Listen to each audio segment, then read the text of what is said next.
નમસ્કાર, સ્વાગત છે આપનું સમન્વય સમાચારમાં। અમદાવાદના સિયારામ ફાઉન્ડેશન દ્વારા વલાસણ ખાતે ભવ્ય સમૂહ લગ્નોત્સવનું આયોજન કરાયું। અમદાવાદની સિયારામ ફાઉન્ડેશનના ફાઉન્ડર દીપાલીબેન ઇનામદાર તથા વિશાલભાઈ ઇનામદાર દ્વારા આયોજિત વલાસણા ખાતે આણંદ તાલુકાની સર્વજ્ઞાતિની 51 દીકરીઓનો નિઃશુલ્ક પ્રથમ સમૂહ લગ્નોત્સવ 27 એપ્રિલના રોજ ખૂબ જ ભવ્યતાથી પરિપૂર્ણ થયો।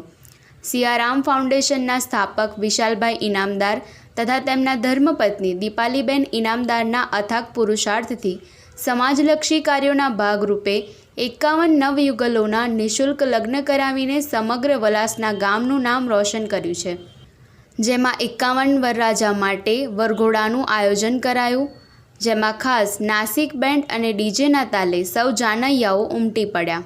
ત્યારબાદ કન્યાઓને માયરામાં પધરાવી 51 બ્રાહ્મણોએ મુખ્ય મહારાજના માર્ગદર્શન હેઠળ લગ્નવિધિ સંપન્ન કરવામાં આવી।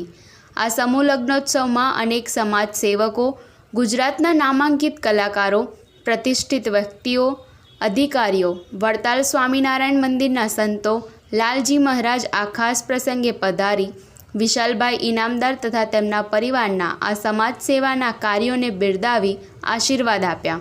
આ પ્રસંગે 51 નવયુગલોના પરિવારજનો, સગા સંબંધીઓ, આશરે 8000 જેટલા લોકો માટે સરસ ભોજનની વ્યવસ્થા કરવામાં આવી। દરેક કન્યાઓ માટે કરિયાવરમાં જીવન જરૂરિયાતની ચીજવસ્તુઓ લગભગ 80 જેટલી આપવામાં આવી। સિયારામ ફાઉન્ડેશન દ્વારા આયોજિત આ નિઃશુલ્ક સમૂહ લગ્નોત્સવને સફળ બનાવવા માટે વલાસણા ગામના સર્વજ્ઞાતિજનોનો સુંદર સાથ સહકાર મળ્યો।